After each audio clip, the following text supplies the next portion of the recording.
The 5-day decks are in for both Epsom Classics this weekend. The Oaks on Friday the 31st and the big one, the Derby, on Saturday the 1st of June. First things first, and it's important, the weather.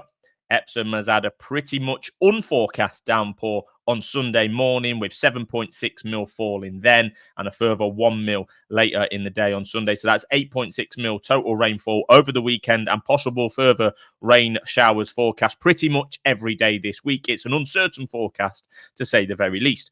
Currently soft, good to soft in places, which does change the picture a fair bit for both Epsom Classics. Starting with the Derby, the big one, pretty big news before the latest decks in the middle of last week was Economics, the 6-length winner of the Dante at York, is not running in the Derby. It wasn't entered at the time that he won the Dante anyway, so it was a will he, won't he kind of conversation. A 6-length winner of the Dante should be in the Derby, put it that way. But he's not. And I can see why they took him out, apparently to avoid temptation. He was in at the turn of the year. They took him out before the Dante. He went and won the Dante, and the conversation started again. But it is a massive shame, and yet another horse that should be running the Derby that for one reason or another is not. Of the 5 recognised / main trials in the UK, 3 of them aren't even in contention for the Derby. Unfortunately, one of them's died in Hidden Law. Another Godolphin horse from Sandown had a setback. Economics is not going. So it has fell apart a little bit from the point of the trial winners or trial contenders going forward to Epsom. The other news last week was that Ambiente Friendly, the Lingfield trial winner, and in good fashion, under Callum Shepherd, will not be ridden by Callum Shepherd and instead Rab Havlin.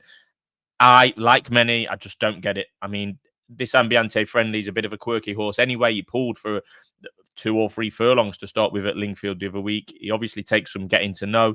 Shepherd has ridden him twice, not done a lot wrong, obviously won on him at Lingfield. And Rab Havlin's come in. It's a bit of a head scratcher, really. I mean, we're not talking about Frankie Dettori or Ryan Moore, are we? So the question being, what is the point in moving from Callum Shepherd, a lad who's rode him twice, won on him once, to Rab Havlin, that's only going to be riding him for the first time in a race this week and the first time at home last week? I just don't get it.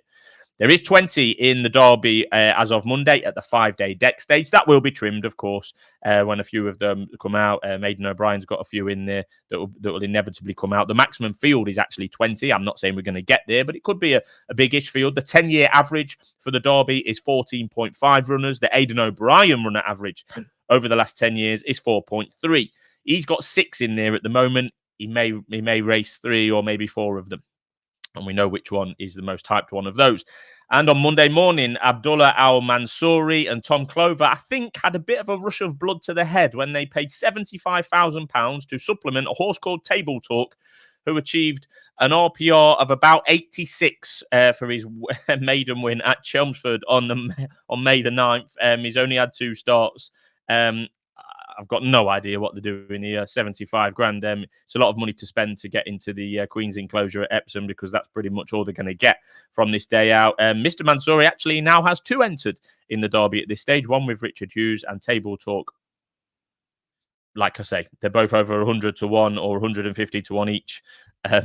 75 grand. I can think of better ways to spend 75 grand personally. This week, there's going to be a lot of talk about City of Troy.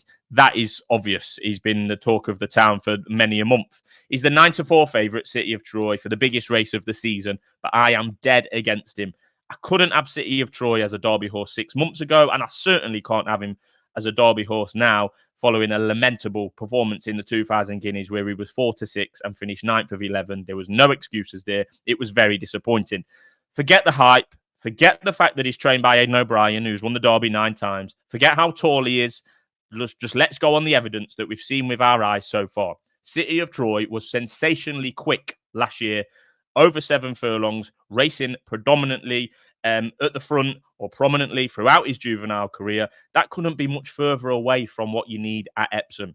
Who in their right mind would say that front running is the way to win an Epsom Classic? It's been a very, very long time. You might be going back to Dancing Rain in about 2011, who won the Oaks for William Haggis from the front. I just can't have this City of Troy. It's 9-4.